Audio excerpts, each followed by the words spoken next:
दरअसल पूरा मामला जिला अलीगढ़ के तहसील इगलास का है, जहां टिकैत गुट के राष्ट्रीय संगठन मंत्री भूदेव प्रसाद शर्मा दिल्ली कूच के लिए रवाना हो चुके हैं। उनके द्वारा अन्य किसानों से भी दिल्ली पहुंचने की अपील की है।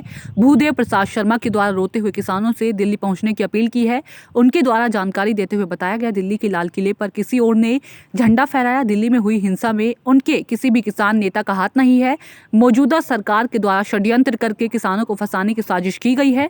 देर रात राकेश टिकैत जब रोए तो देश का किसान भी रो उठा। यही कारण है प्रदर्शन स्थल से वापस आए किसान अब धीरे धीरे वापस लौटने लगे हैं। आज भूदेव प्रसाद शर्मा भी खुद अपने साथियों के साथ दिल्ली के लिए निकल चुके हैं। सर, दिल्ली बॉर्डर पर किस तरह का प्रदर्शन अभी भी जारी है और क्या स्थिति है वहाँ की और क्या है आप वहाँ पहुँच रहे हैं? इसलिए ऐसा है, कल हमारे माननीय मुख्यमंत्री योगी जी ने आदेश किया था, वहाँ बहुत पुलिस बल तैनात किया। करीब 1500-2000 करीब पुलिस बल था और ये बीजेपी के षड्यंत्र द्वारा 26 जनवरी को बीजेपी के ही आदमियों ने वहाँ झंडा फहराया। हमारे किसान आंदोलन के ऊपर उसको थोपा, जो कि हमारे किसान आंदोलन का उससे कोई लेना देना नहीं है। हम राष्ट्रीय सच्चे देशभक्त हैं, हम गद्दार नहीं हैं और ये हमको पता है। इस देश में पहले भी गद्दार पैदा हुए हैं और आज भी गद्दार हैं। अंग्रेज आए थे, वो फौज नहीं लाए थे, फौज यहीं तैयार हुई गद्दारों की। मुगल आए, वो भी फौज लेकर नहीं आए, यही फौज तैयार की थी। आज उसी तरह से इस देश के ऊपर ये षड्यंत्र है। इन लोगों ने देश को हैक कर लिया है और देश को गड्ढे में बढ़ा दिया, आर्थिक स्थिति खराब कर दी, जनता पे बोझ टैक्स का बढ़ा दिया, देश को कर्जे की तरफ ले गए, कोई विकास नहीं हुआ। देश को किस स्थिति में ले जा रहे हैं? भाई भाई को लड़ा रहे हैं, बाप बेटा को लड़ा रहे हैं, हिंदू मुसलमान को लड़ा रहे हैं। आखिर इनको देश कहाँ ले जाना है? इस देश की आज़ादी मिली थी, इसमें हिंदू मुस्लिम सिख ईसाई हर धर्म के लोगों का योगदान था। काफी किसान संगठन वहाँ से आ गए, लेकिन आपके किसान नेता टिकैत जी टिके हुए, रात वो रो भी गए थे, तो क्या आह्वान किया है उन्होंने वहाँ बुलाने के लिए? आप ऐसा था, मेरा स्वास्थ्य खराब हो गया था, कुछ मेरे यहाँ ऐसी परिस्थिति आ गई थी गृहस्थ में कि एक कमी हो गई थी, मुझे भी वहाँ से मजबूरन आना पड़ा। रात मैंने जैसे ही करीब 12 बजे के करीब वहाँ से मेरे पास फ़ोन आए और मुझे संतुष्टि हुई। मैंने अपने बेटा से कही, बेटा गाड़ी निकालो, मुझे अभी पहुँचाओ।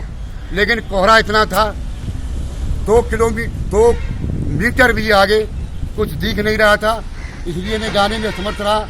लेकिन मुझे संतुष्टि जब हुई कि मेरठ, बागपत, मुजफ्फरनगर, हरियाणा, आजू बाजू के गाँवों के रात को एक ट्रैक्टर लेकर पानी लेकर मुझे दुख हुआ।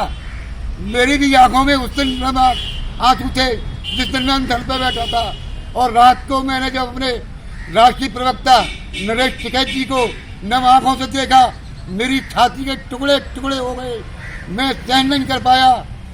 अब क्या जरूर हूँ, लेकिन जोश और जज्बा मेरा आज भी वही है जो सन 47 में था। अपने पुरखों को, अपने बुजुर्गों से सीख लेते हुए आज भी वही जोश जज्बा, और मैं अपनी आने वाली जनरेशन को ये पीढ़ियों को बताना चाहता हूँ, बेटा इसी तरह से जोश और जज्बा सत्य की विजय होती है, सत्य के प्रति लड़ो, किसानों की मांग जायज है। अब आप लोग कहाँ जा रहे हैं? हम लोग वहीं जा रहे हैं गाजीपुर बॉर्डर पे, अपने धरना को जाके फिर संभालेंगे।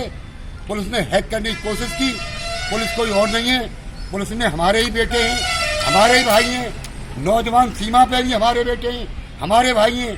ये सरकार की गलत नीतियां हैं जो बाप बेटा को लड़ाने का काम कर रही है, भाई भाई को लड़ाने का काम कर रही है।